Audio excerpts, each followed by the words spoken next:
Bang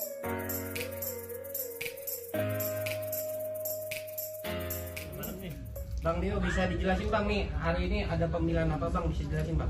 Jadi hari ini kita ini di sini bersama teman-teman jurnalis infotainment, kita mengadakan pembentukan yang namanya Perkumpulan Jurnalis Infotainment Indonesia. Nah, nama singkatannya adalah PJII, Perkumpulan Jurnalis Infotainment Indonesia, di mana yang hadir di sini adalah semua jurnalis infotainment, ya. Dan kemudian tadi sudah ada pemilihan secara 2 kali pemilihan, di mana yang terpilih sebagai ketua umum dari PJII adalah Bapak Taufik, ya. Sekarang di samping saya adalah ketua dari PJII.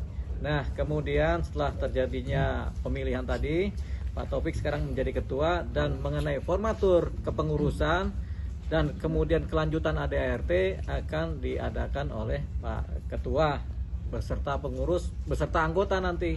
Jadi semuanya akan mengadakan rapat ADART mungkin dalam seminggu atau 2 minggu ke depan setelah terbentuknya pengurus, ya. Jadi itu tadi. Jadi kami ucapkan selamat kepada teman-teman jurnalis infotainment Indonesia, ya, dengan terbentuknya Perkumpulan Jurnalis Infotainment Indonesia, yang kemudian akan kita ajukan sebagai perkumpulan yang berbadan hukum resmi yang akan didaftarkan di AHU, ya, di Departemen Hukum dan HAM, ya. Jadi itu tadi. Jadi itu dari saya ucapkan selamat terhadap terpilihnya Bapak Taufik beserta kemudian dengan teman-teman juga. Jadi ini rasanya sudah indah, ya. Jadi silakan nanti Pak Taufik yang akan meneruskan, karena ketuanya adalah Pak Taufik sekarang sebagai ketua PJII, begitu. Bang Dio, mungkin awalnya tergerak untuk mendampingi PJII ini mungkin gimana Bang? Kalau saya kan cuma pengacara, jadi posisinya tentunya karena pengacara juga terkait dengan banyak undang-undang, salah satunya adalah undang-undang pers, di mana perlunya juga pembelaan-pembelaan terhadap teman-teman pers, terutama yang terkait dengan undang pers, ya, para jurnalis. Akhirnya namanya kita pengacara, kita memang akhirnya melihat bahwasanya undang-undang pers ini, terutama para pelakunya yaitu para jurnalis, memang perlu di backup secara hukum, ya. Kalau ada apa-apa perlu pembelaan, ya, supaya jangan kemudian gampang dijolimi oleh pihak-pihak lain. Jadi, nah, yang sekarang ini jurnalis infotainment ini kan banyak di Jakarta, di Indonesia ini, sehingga perlu wadah perkumpulan yang resmi, ya, supaya nanti mereka tidak bergerak sendiri-sendiri. Karena sekarang kan udah musim, udah ada masa di mana YouTube sendiri, TikTok sendiri, kemudian medsos-medsos juga sendiri. Nah, ini mereka perlu wadah yang kemudian memperjelas identitas sebagai jurnalis, begitu. Jadi itu tadi kemudian yang menjadi latar belakang terbentuknya PJII. Mudah-mudahan nanti semakin banyak anggotanya, semakin kuat, sehingga posisinya sebagai jurnalis yang resmi juga kemudian bisa diterima oleh masyarakat. Ini juga kepentingannya adalah kepentingan untuk pembelaan hukum, kepentingan untuk kesejahteraan, dan lain-lain, gitu. Jadi itu kepentingannya. Bang, berarti bisa bilang kalau misal di antara kita semua ini ada yang disomasi atau diancam oleh salah satu pihak manapun, oleh ya orang-orang besar atau orang-orang yang menengah, kan gitu, Abang siap maju membela dan bersama Pak Taufik untuk ya, tentunya kita secara bersama-sama akan membela yang lain. Jadi nggak sendiri-sendiri lagi, tapi adanya satu disomasi atau kemudian dikenai hukum, ada pembelanya, yaitu kita semua sebagai anggota dari PJII. Nah, saya kebetulan adalah berada di wilayah PJII sebagai bagian dari PJII, mungkin sebagai pengacaranya saja. Nanti kita akan membela kepentingan-kepentingan hukum dari anggota-anggota PJII dimanapun berada, begitu. Jadi kedepannya kalau ada yang somasi, ya kita bela, kita jawab somasi mereka dengan jawaban dari perkumpulan kita, begitu. Nah, untuk PJII ini mulai resminya mulai terbentuk badan hukumnya mulai kapan Bang? Biar jadi kita bisa nanti bisa. Ya, jadi setelah ada ketua akan membuat formatur pengurus.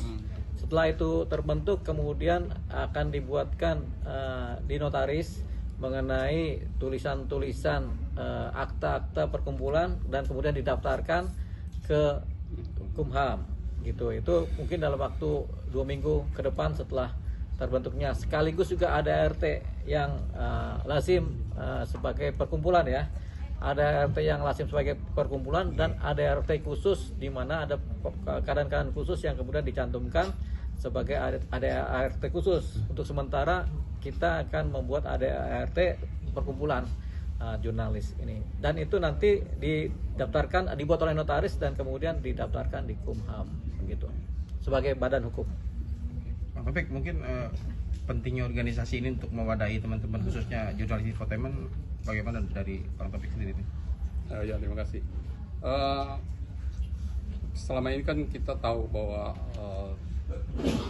tidak semua teman-teman yang ada di lapangan jurnalis itu atau pekerja jurnalis itu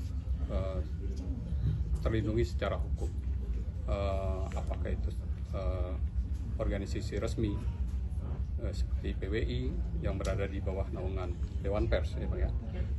Jadi banyak Bang Dio membaca bahwa banyak teman-teman yang terutama karena mungkin Bang Dio sering berinteraksi dengan teman-teman infotainment, tidak punya induk atau wadah yang bisa menampung untuk bagaimana memperhatikan risiko-risiko kerja kita di lapangan.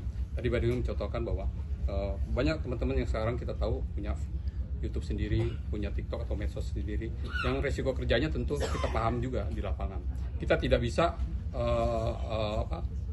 ketika ada klien atau narasumber yang komplain terhadap pemberitaan ataupun hasil yang kita produksi, itu secara pembelaannya secara undang-undang pers, karena kita tidak masuk dalam situ. Kalau ada undang-undang pers mungkin hak jawab itu berlaku, tapi karena kita tidak ada, maka Bang Dio melihat peluang ini, dan disinilah wadah itu Bang Dio untuk mendampingi teman-teman secara kelembagaan, secara hukum, kira-kira seperti itu. Tapi bukan hanya itu, mungkin nanti ke depan juga kita akan coba untuk bagaimana teman-teman ini memperhatikan keselamatan kerja, ya, selain tadi risiko kerja ya Bang ya. Itu banyak hal nanti yang setelah nanti ini baru pas malam ini baru pertama kita terbentuk, kebetulan alhamdulillah dapat amanah dari teman-teman semua, saya sebagai ketuanya. Nanti kita akan mencoba menyusun kepengurusan secara lengkap dan membentuk ADART, apa hak dan tanggung jawab anggota dan pengurus itu. Nanti di situ nanti kita akan bergerak bersama bahwa perkumpulan jurnalis infotainment Indonesia ini dari kita untuk kita, mungkin seperti itu. Bang, bicara kepengurusan sendiri nantinya itu Bang Deo dan Pak Taufik yang memilih atau menunjuk langsung atau seperti